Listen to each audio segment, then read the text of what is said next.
And the Cleveland Browns defeated the Houston Texans 31-21. Cleveland now 6-0 in games following a loss under head coach Kevin Stefanski. So I think that is a good stat to have.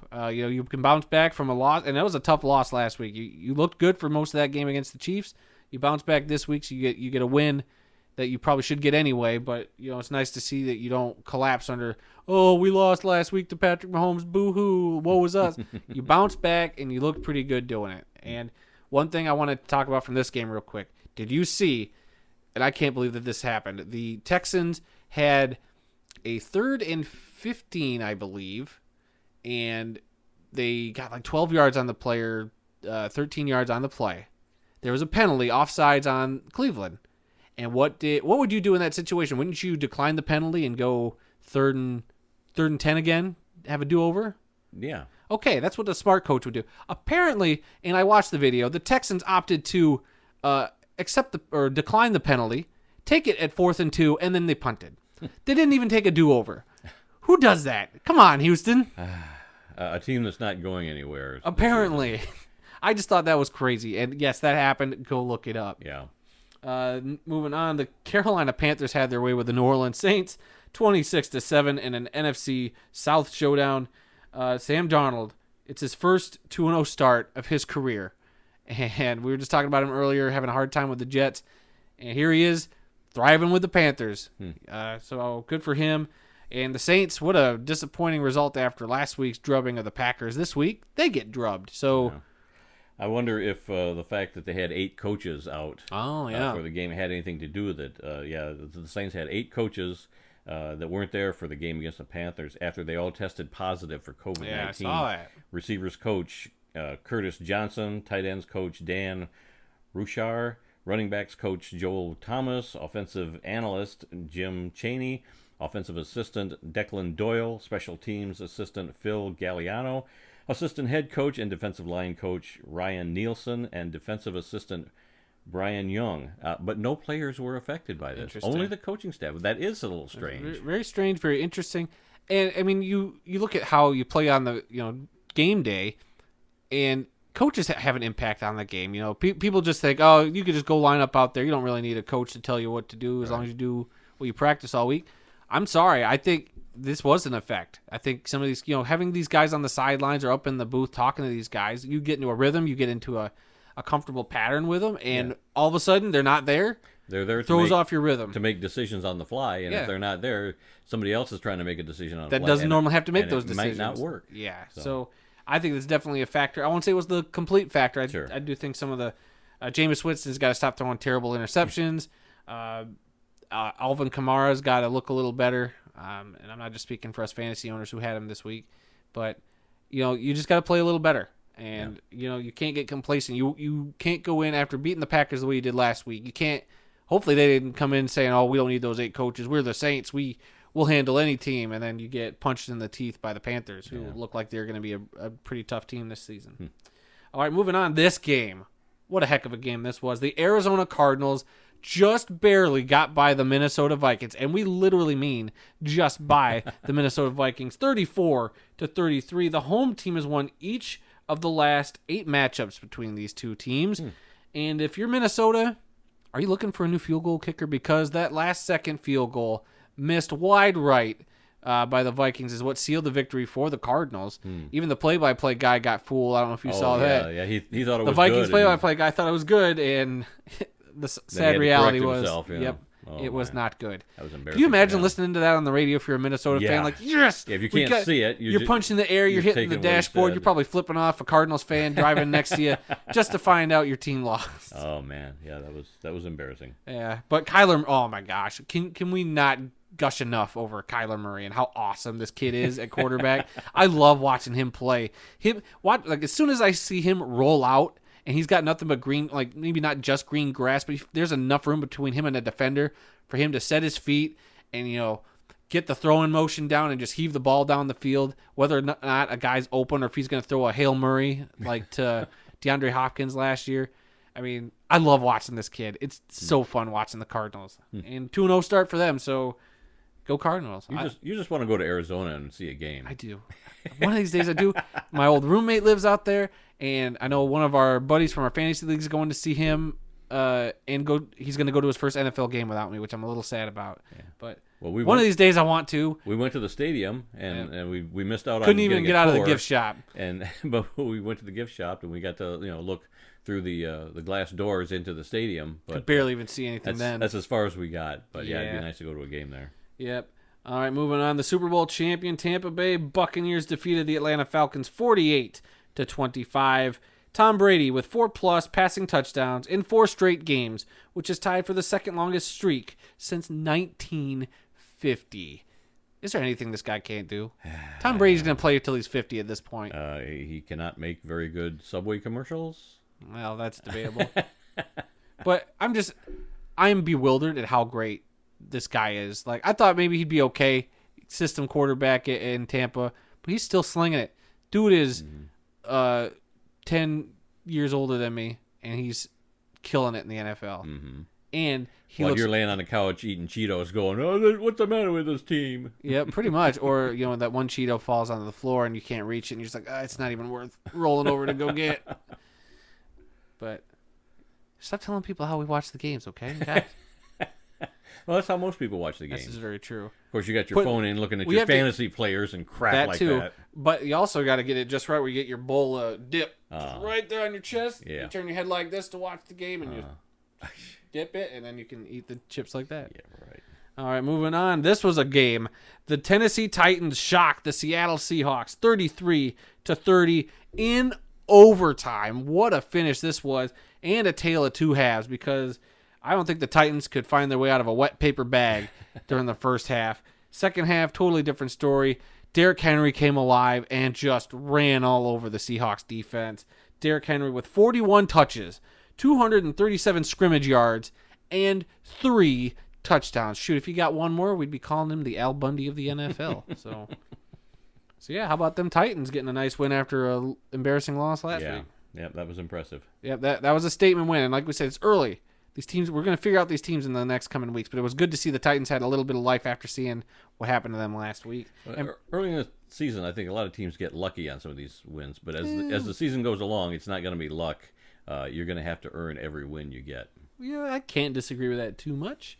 And then on the Seattle side of things, Russ just couldn't get anything going there in overtime. They had a chance. Yeah, they did. But they just, he almost took a safety there too. So that offensive line didn't help him out much at all either. Yeah. I thought it was a safety when I saw that the first time. In real time. But no, the ball was just barely around the 1 yard line. And then Dad's favorite team, the Dallas Cowboys, defeated the Los Angeles Chargers 20-17. Greg Zuerlein kicking the game-winning 56-yard field goal as time expired for the Cowboys. Wow. Yeah. What a way to finish that game. I kind of thought Dallas would win. We both did. Yeah. Not that I'm rooting for them, but I just thought that they would find a way to win that game. And they did. And the Chargers are a good young team. Dallas is also one of those teams we're waiting to figure out, like, all right, this year, are you going to... I kicked my camera right there. Are you going to be any good, Dallas, or are you going to be the same old Cowboys that, are all talk and no substance? Yeah. So, well, we'll see in coming weeks. I love this is why we love the NFL. It's early. Every team's still, even if your team's 0-2 and you might have had a couple of rough losses, you're still in it technically, even though the numbers and the math will say no 0-2 teams have made the playoffs and blah, blah, blah. I throw all that garbage out of the window because every year's a different animal. So, well, 0-2 is not the same as what it used to be, because 0-2 in a 16-week season or 16-game season is now 0-2 in a 17 game. Yeah. So you've got an extra game to make up one of those losses. See, this is why we have you around. Sometimes you say smart stuff. Okay. Are you flattered or are you insulted? I'm shocked that you said something nice about me. Backhanded compliment. Anyway, then the Sunday night game. What a game. I was only able to watch some of this live, and I think it was like the first quarter and some change maybe. Mm-hmm. But when I left, it was Kansas City 14, Baltimore 7. And Baltimore found a way to come out and win this game 36-35. I don't know how much of this you watched. I went to bed sometime after halftime. I think just as the third quarter was starting, I went to bed. Yeah, because I watched the highlights from this. I had to know, how did the Ravens do this? And it was the Lamar show. Yeah. As much as Patrick Mahomes was still throwing dimes and slinging it, you got to give credit to Lamar. I mean, people will knock Lamar for not being able to throw 300 yards a game. Well, guess what? He doesn't have to throw 300 yards a game because the dude, if he finds a crease and a hole, he's going to run, and he will be a legitimate threat to score a touchdown wherever he's at on the field that way. Lamar, it's his 9th career game with 100-plus passing yards and 100-plus rushing yards, which is the most since 1950. This guy's electric. And that one play that everybody saw it, the highlight of Coach John Harbaugh looking at Lamar on a 4th and 1 or 4th and 2 at the end of the game to just ice it, just to run out the clock on Kansas City to prevent them from getting the ball back. And he said, "Hey, Lamar, do you want to go for it?" And Lamar said, "Heck yeah, I want to go for it." And he ran it, got the first down. That's it. Game over. Yeah. Clock's going to run down, and there's no way Kansas City can stop him out of timeout. So yeah, well, Kansas City fumbled there at the end. I mean, they had a chance to. Oh yeah, that running back, Edwards-Helaire. Oh my gosh, what a they tough fumbled break. at the wrong time, which gave the ball back to Baltimore at the end of the game, and that's how they were able to run the clock out. Yeah, so tough loss for the Chiefs, but maybe sometimes if you're a Chiefs fan, maybe you want one of these losses early in the season, like a little bit of a wake-up call, because you're so consistently good that maybe you do need that little, like, we need to be humbled just a smidge, but then we're going to come out and then we're going to still kick some butt the rest of the year. You still got Patrick Mahomes, and you're still a great team. You just had one bad fumble kind of cost you the game, and if that's how you're going to lose, I'd rather take that than how the next team ended up losing, which is on Monday Night Football. Our beloved Detroit Lions, all in white, left Green Bay all in green, because Green Bay ran all over us into the grass. Their white uniforms were all full of grass stains from being trampled over. And it's about those white uniforms. I saw that tweet from the Lions official Twitter saying, "Tonight we're going all white," and I had to look and think about it. I was like, I don't remember them ever saying anything about having all or white pants at all. White jersey, obviously. Sure. But we always had gray or silver pants to go with white pants. Jersey. Like they look like the white pants, like that picture you got there behind you from your Coffin Corner cover. Like not since the 50s had the Lions worn any sort of white pants. I've never seen it. You've never seen it, probably. No. So it was a weird thing. No stripe even. Yeah, like somebody it needed a stripe. Somebody joked like, did they just go to Dick's Sporting Goods and just pick up a bunch of football pants right there? Like it's like the high school pants I wore, at Maple Valley. Well, no, because these ones had little Nike swooshes on them. That was too much for your little high school to afford. Whatever. But anyway, to the game. This was definitely, as most Lions games end up being, it's a tale of two halves. Right. The first half was probably some of the greatest Lions football I've watched in a long time. They hung with them. Drive for drive. They looked better than Green Bay for much of this. Yes. I mean, even though Green Bay could still march on the field, and yes, our defense ain't perfect, but Jared Goff looked good. Quintez Cephas, a lot of you probably don't know who he is. He looked good.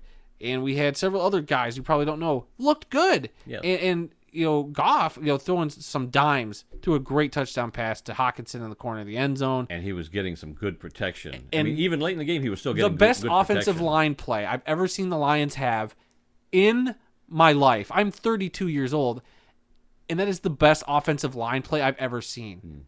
Like, for the line, it was incredible. I was like, if Stafford was there, Stafford wouldn't even be upset. This pocket is clean. He was clean for that first half. Yeah. Second half, not so much. Lions went into halftime up 17-14. Yep. Green Bay gets the ball back second half, and Aaron Rodgers finally just said, you know what? We're going to dink it, dunk it. I'm going to get the ball out to Aaron Jones as much as I can. And we could not stop the passing game. They couldn't stop him. Yeah. And that's just it. And you'll complain about a fourth down call. The Lions went for it instead of kicking a field goal to go down by 1 point. I thought that was the wrong call. Argue that it was the right call. Because with Green Bay, you do not beat this Green Bay team with field goals. Well, would a field goal put you down by 1 point? Yeah, sure. If he made it, sure. But my argument would be you need a touchdown to at least stay in the game. A field goal will buy you that drive. But Green Bay goes down again, scores another touchdown. You go down, kick another field goal. They're just going to start pulling away. And you were trying to keep up with them. And I admire it.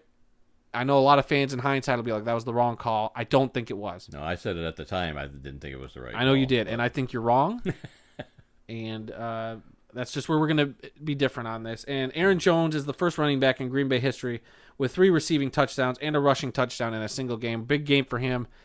Big game for Aaron Rodgers. Big game for the Packers at home. Good bounce back win for them if you're a Packer fan. after last week's drubbing in Jacksonville against New Orleans. The fact that Detroit was shut out in the second half just astounds me. They played so well in the first half. That's when the rain started, because then that affected Goff handling the football. And we just looked like a totally different team. And I don't know, like last week it was the opposite. They looked crappy in the first half. Second half they kind of came out with a little more fight, maybe sort of. Well, towards the fourth quarter. But so still a new coaching staff, still working some stuff out. We're losing some young players, which is rough. We've lost another cornerback. Yeah. Which I thought he did fine for some of the game. Then he got hurt. So we'll see. 2 weeks in, like I said, I'd throw a parade for 6 wins. Are we going to get there? Well, our defensive line got a couple of sacks on Rodgers. That was good. Sacked him at least 3 times, I think, in that game, if not more. But yeah, we've shown some improvement in some areas, but our defensive backfield is still a sore spot.